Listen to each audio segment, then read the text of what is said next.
What does it mean to be a little better every single day? James Clear has noted that if each day you improve by only 1%, you'll be a full 37 times better in a year. That's an almost unfathomable number.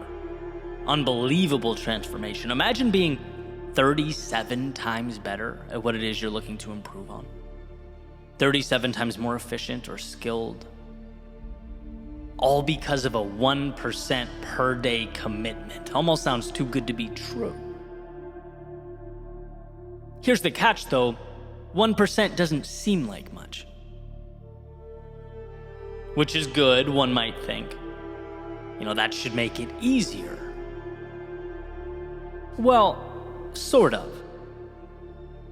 The easier and more seemingly trivial something is to accomplish, the easier it is to dismiss it as well.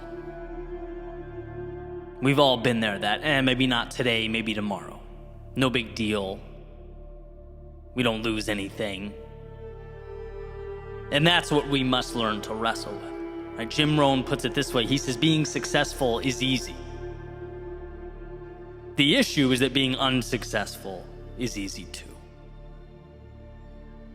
Saying yes to the little things you know you need to do is easy. But so is saying no. Putting your phone away to work on something of substance, yeah, that's pretty easy. But watching just one more TikTok or Instagram or YouTube video, that's easy too. Putting your shoes on, going for a walk or run, heading to the gym, hey, procedurally, pretty easy. Not that complex. But talking yourself into just going tomorrow instead, also a rationalization that's pretty easy. And that's essentially the question. Which easy are you going to go with? How do you put yourself in position to select the right easy? Well, like so many things, it starts with the worldview and flows out to the tangible actions we take in support of that worldview. First things first. We have to know that the biggest advantage available is seeing the small things as so much more than small things. It's refusing to fall victim to the disappointment and burnout associated with hoping for one huge jump, a miracle solution, the answer that will change everything. That's deceiving. Winning looks small and consistent. Progress is boring, it's mundane. It looks like deciding on what matters and then making a pact with yourself every day to keep your own promises. When most would fall off or push things to tomorrow, it's seeing your commitment as everything. Knowing that the people who manufacture significance in their lives, they treat what others would call silly and trivial as life and death. They make the details into the whole storyline. So yeah, it might be easy for someone else to walk away. But when you have given yourself no other option but to succeed, the little steps to make it happen requires zero thought or internal deliberation. The person who gets into shape over the course of 6 months, they're not going to be the one who found a secret diet, bought a piece of equipment on Amazon. They didn't do the necessary thing here and there when they had their fleeting moments of inspiration. No, they made better, consistent decisions. No to the soda, yes to the water, no to the alarm, yes to the run, no to the Netflix, and yes to the gym. Both options were easy in the moments in which they arose. But each time only one option mattered. And that's what it's about. Tying the prolonged gratification to something that means the world to you, where each step is not just a step, but one step closer to the moon. So no, it's certainly not that a can of Coke or dessert or the day off will kill you. But flip the narrative. It's that when you do stay true to your mission and the promises you make to yourself, you get something so much more back. It's not, oh, what will I lose by skipping this 1%? No, in a world where excellence compounds, it's look what I am becoming. And this decision is an investment too good to pass up. And every decision to move forward, to embrace the things that align with your true north, is a nod to that future self.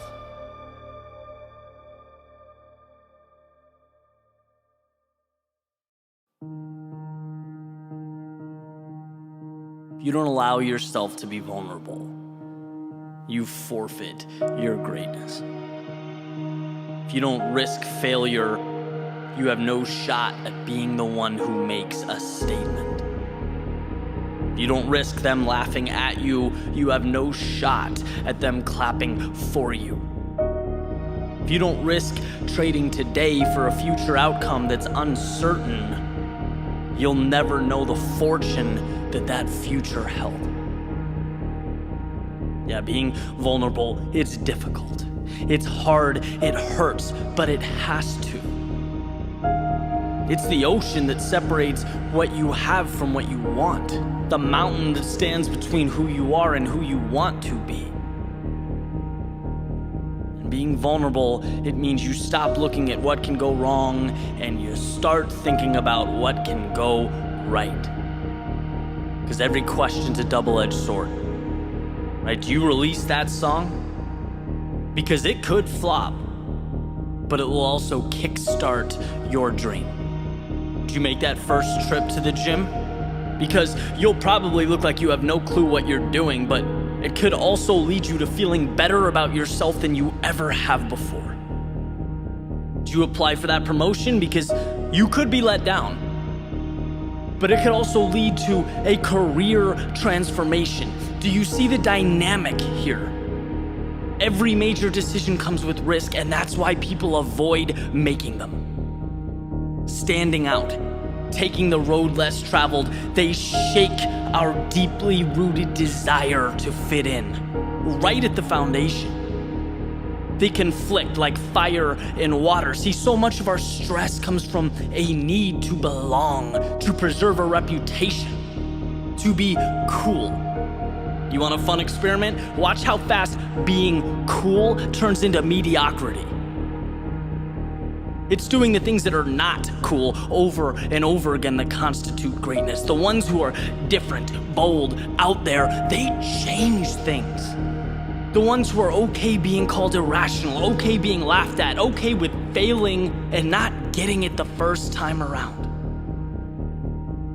If you do not let yourself be vulnerable, you never experience failure on a significant level. You don't fail, you don't learn. You don't learn, you don't grow. And if that's the case, forget about the top of the mountain.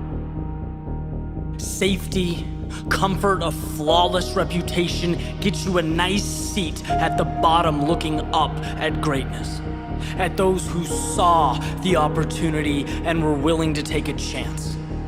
So while you climb, keep your eyes on that big picture. Remember that we outgrow our worries. Through each stage of our lives, we look back and we realize that our previous priorities were misaligned. We worried about things that didn't matter. Allowed our decisions to be guided by variables that were irrelevant.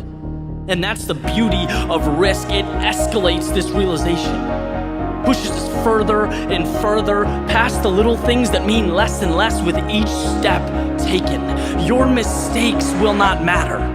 Criticism from strangers will not matter. What will matter is whether you took control and did something meaningful with your life. Whether you followed your heart and your instinct. And I know it's hard, I know it's uncomfortable. I can't sit here and guarantee the path will be paved out in gold. Everything will go how you want, but I can promise this, you will learn, you will adapt and move forward. I can promise that the critics and the naysayers get smaller and smaller until they fade out of the picture altogether. And most importantly, I can promise that if you don't do anything, you will not go anywhere. And that is the only way to fail. So trust yourself. Trust the process. Believe that you are extraordinary. And go make your magic.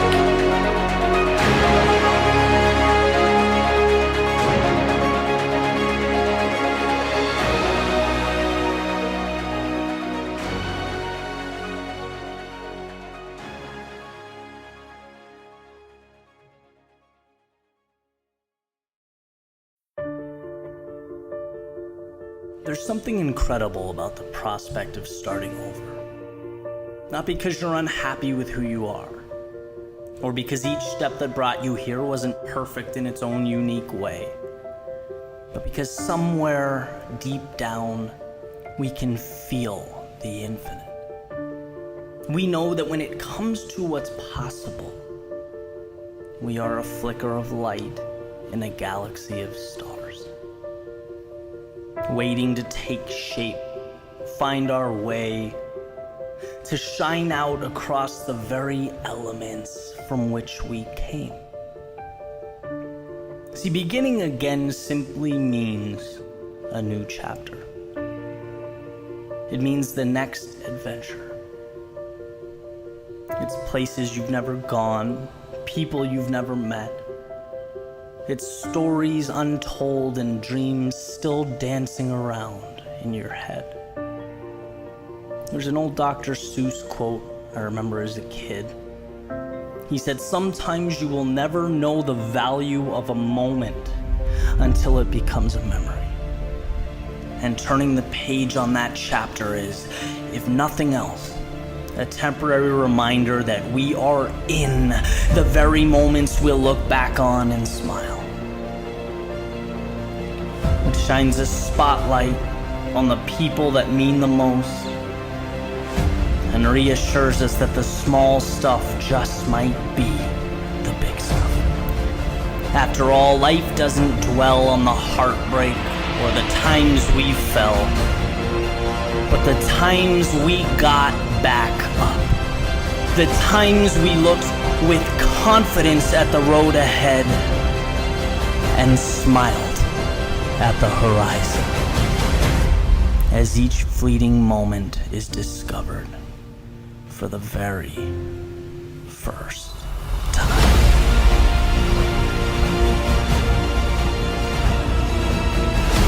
So here's to breathing in that ocean breeze, laughing until your stomach hurts. Here's to dreaming like there are no rules and living like there's no tomorrow. To creating your masterpiece, one word, one note, one brush stroke at a time. To dancing when the music isn't playing and sharing your song when it is. Here's to seeing the beauty when most walk right by it. Being light in darkness and a voice in silence. Here's to living life on your terms. Paving your own path and writing your own story. The one where the hero doesn't stop until the princess is saved and the castle is taken. The one where reality is a reflection of imagination. Because if you do these things, when you look back years from now, you'll have a lot to say. But I promise you, I wish won't be one of them. Not because of what you were given, but because of what you chose to see.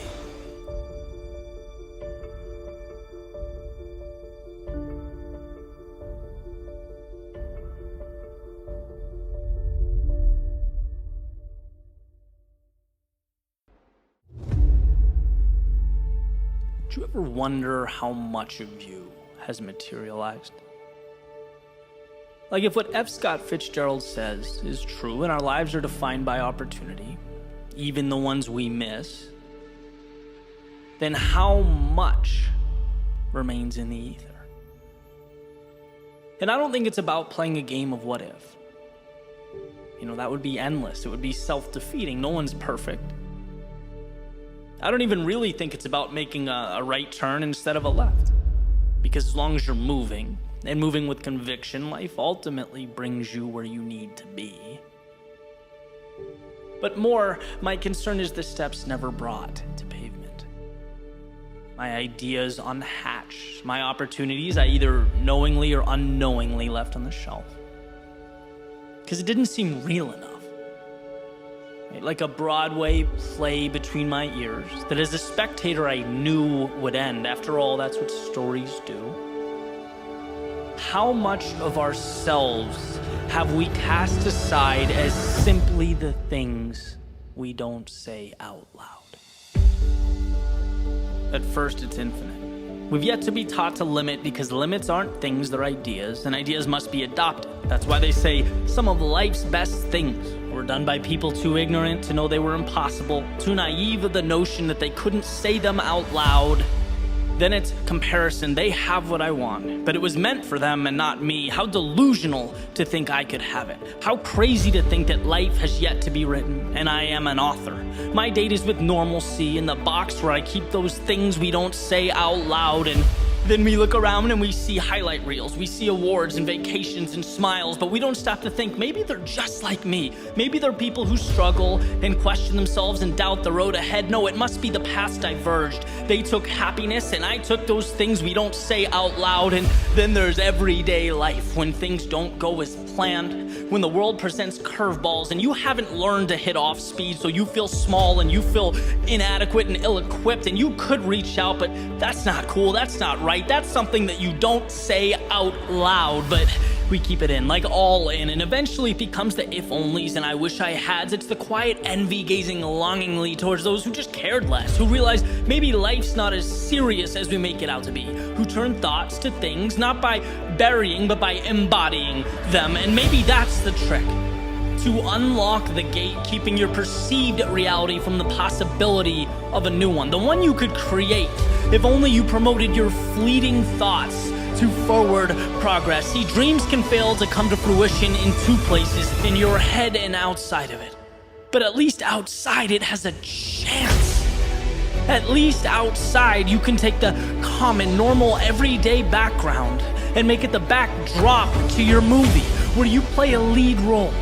But it must be accepted and acknowledged, not thought of or even whispered, but screamed, so that the details and the trivialities that exist now work for you. That's right, they are now yours. Not because you thought about it, but because you reached out a hand and you took. You asked the world for something. And in life, it will always be true that you don't get what you do not ask for. So when you find yourself staring up a wall comprised of self-defeating narratives and manufactured limits, be ignorant, be irrational, be the reason your dreams have a chance. And when you look around and you see more and wonder why you don't have it, know that you can. You're allowed to. If you sacrifice, you will, but you must believe you are worthy of it. Not in the back of your head where you keep your locker combo and movie quotes, but in reality, where words bounce off lips.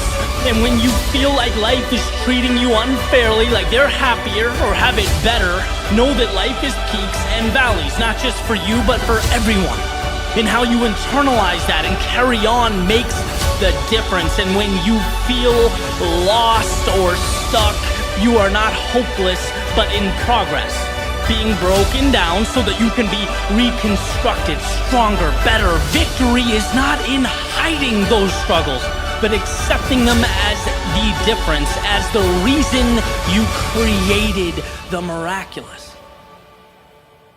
Not because you had dreams, but because you said them out loud.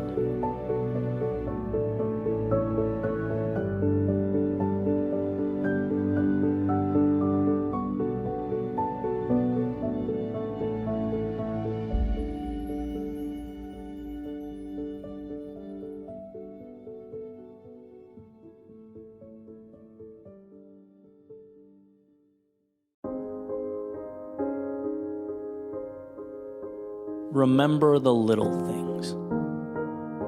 The ones we all come to appreciate perhaps a little too late. That feeling of comfort our little eyes first understood to be home.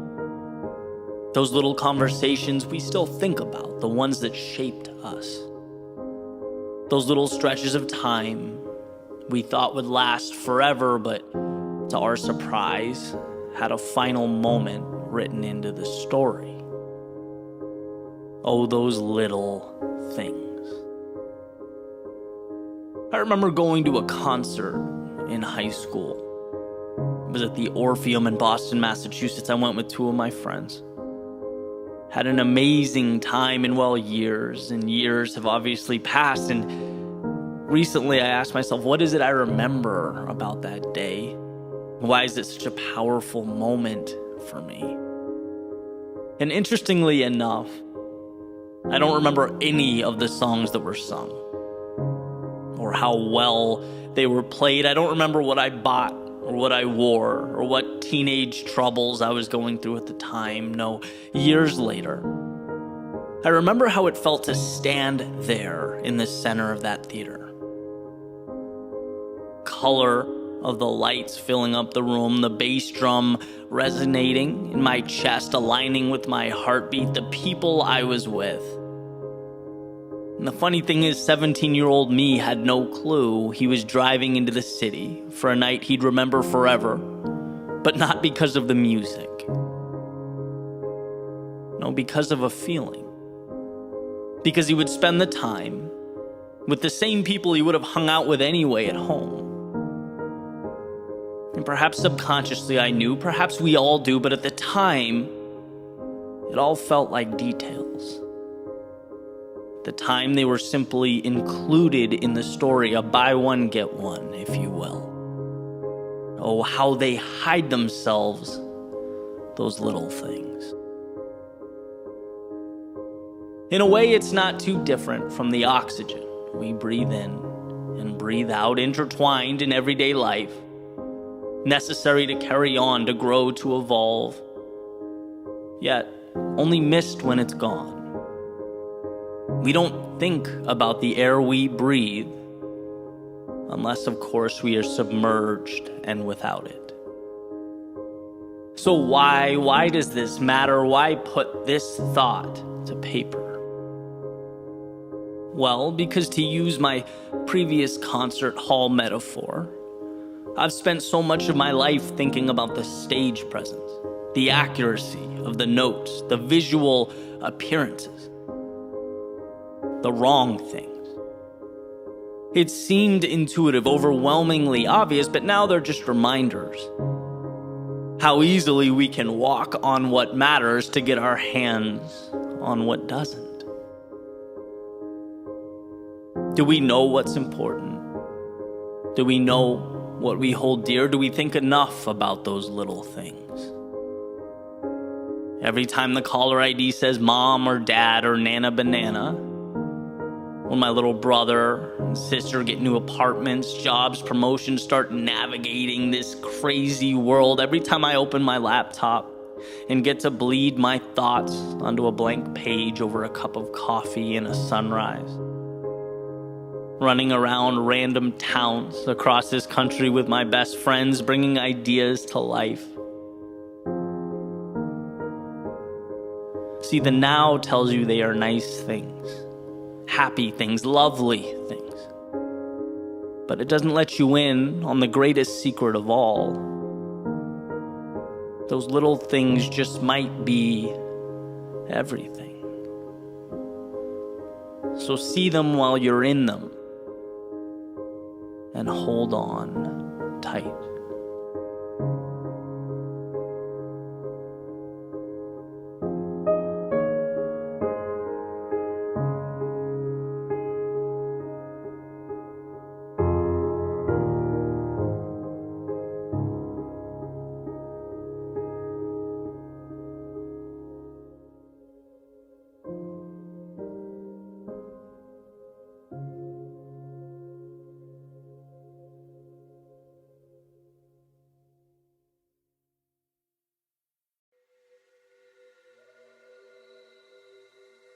Every single dream, vision, or idea in your life starts with a simple understanding that it's obtainable, that you can make it real. That's the beginning of everything. Self-belief is the gatekeeper that stands between current and future. See, if you think of reality as these city walls you're living in, it's not crazy to think that there are going to be people that only know that existence within the walls, right? That's what they see, that's what most believe, it's how they live. It is only self-belief, a confidence in something greater outside those walls, that opens the gate, that expands your reality. And if you don't believe anything good exists on the other side, why begin? If you don't think you're capable of getting there, why start? And this formula is simple, right? Let's not overthink it. We only move towards outcomes that we believe to be possible. And that's more important than ability, skill set, strength. I mean, you name it. Believing in yourself trumps all that. Because the person with an inferior skill set, maybe an average natural talent, but they believe in something and they move towards it. They give everything for this idea. They know it to be true. They'll always beat the talented person that's unsure, that procrastinates, that has one foot in and one foot out. And if you don't believe in yourself, you're building a city on sand. Because I'll tell you what, great things, they're great for a reason. They're in rare supply. They're limited, which means not everyone can have them. Which means those who do have them have to fight for them, have to deal with being uncomfortable, have to give more, sacrifice more, pay a steeper price than the masses.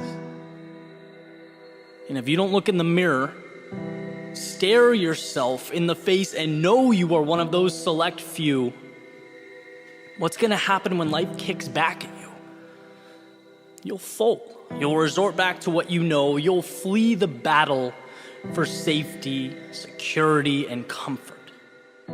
But when you know your movie ends at the top of the mountain, when you know at the end of the day you're going to cross a finish line or hold a trophy, your brain internalizes conflict differently, very differently. For someone with self-belief, obstacles don't make you wonder if you should keep going, because you already know you have to keep going. I mean, come on, you haven't arrived yet. There's still a road to travel. No, in this situation, obstacles simply prompt you to ask how. How can I get through this? And that's the small discrepancy that changes everything. Because at some point, you'll look to your right and you'll look to your left and you'll find very few people get to the how question. They all stopped at if.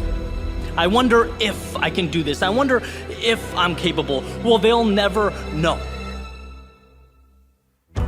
They'll never see that sunset beyond those metaphorical city walls because they never truly believed in themselves. They never opened that gate.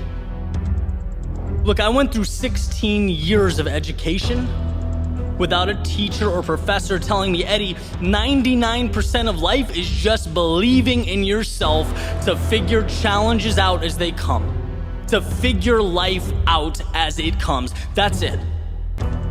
Only X% make it through law school. Only Y% succeed at this and that. That's what you hear. But no, none of that matters. It's simple.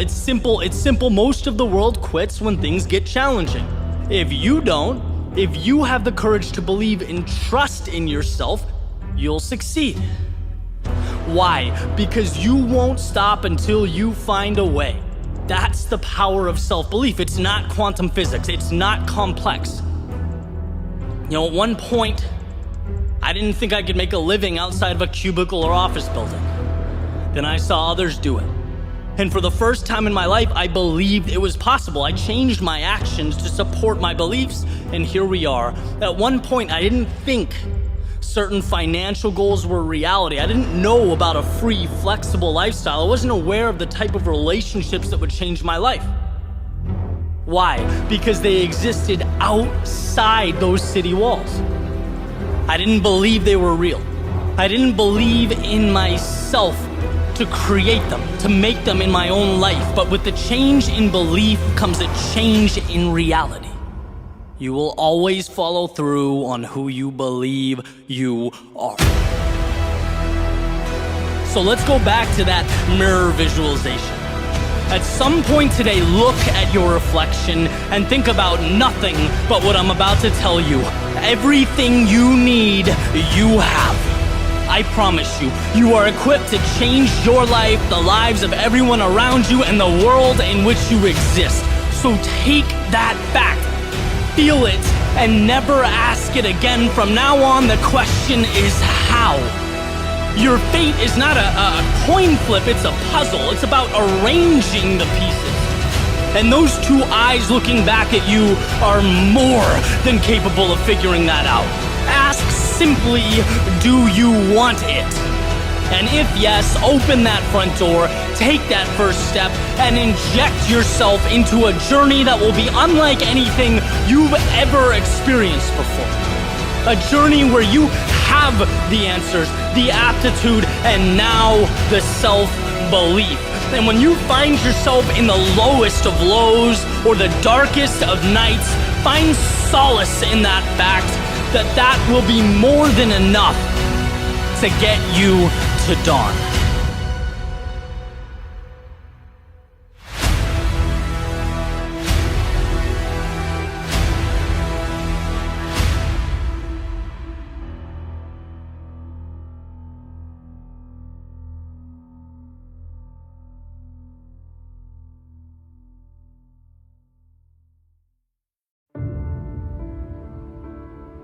There's a story about some frogs. And, these frogs, as they're sort of making their way through the woods, the ground breaks underneath them, and two of them fall into this little pit. Way, way, way down. They tumble, and eventually they hit the bottom. They're looking up, and they're realizing how far they've fallen, right? Moving around, panicking, essentially coming to grips with the situation that they're now in. They start frantically jumping, trying to climb the walls. And as they're jumping, the frogs on top are looking down. And they're basically yelling, look, we're sorry this happened to you, but this is a lost cause. There's no way out for you guys. There's no need to jump around. This is a futile situation. Right? But they continue to jump, and they're not willing to come to terms with that possibility. Not yet. And again, the frogs up top, they yell down, there's no way. It's over. You're going to die down there, guys. You need to ultimately face that. And one of the two frogs in the pit does concede to the situation. He hears the voices and, he stops jumping and makes his way further down the pit, and he dies. But the second one keeps jumping and adjusting his approach, trying different things. Ultimately, he does get out. He climbs over the ledge, and when he gets to the top, he's confronted by the others. And they come up to him, they ask him, hey, didn't you hear us yelling down that the situation was impossible? Didn't you hear us say there was no way out? And as it turns out, he didn't hear, because this frog was deaf, right? So he couldn't hear a single word, and this ultimately saved his life. Not because it helped him do the miraculous or the impossible, but because it blocked out the outside voices attempting to tell him what possible is. Look, there will always be doubters, skeptics, and cynics. As Aristotle said, there is one way to avoid criticism. Do nothing, say nothing, and be nothing. But the beauty is that these voices have one thing in common, and that's their irrelevance. Because there's one voice that matters in the writing of your story, and that voice belongs to you. Never forget how much control you have. Never forget who holds the pen. Things are real when you make them real. Things stop when you stop. Things change when you change them. So here's the following, not orders or expectations, but that spark that guides you to what feels right, to what means the most. Here's to an everlasting self-belief that will lift you out of any hole, carry you over any mountain, and most importantly, turn blank pages into a story that is truly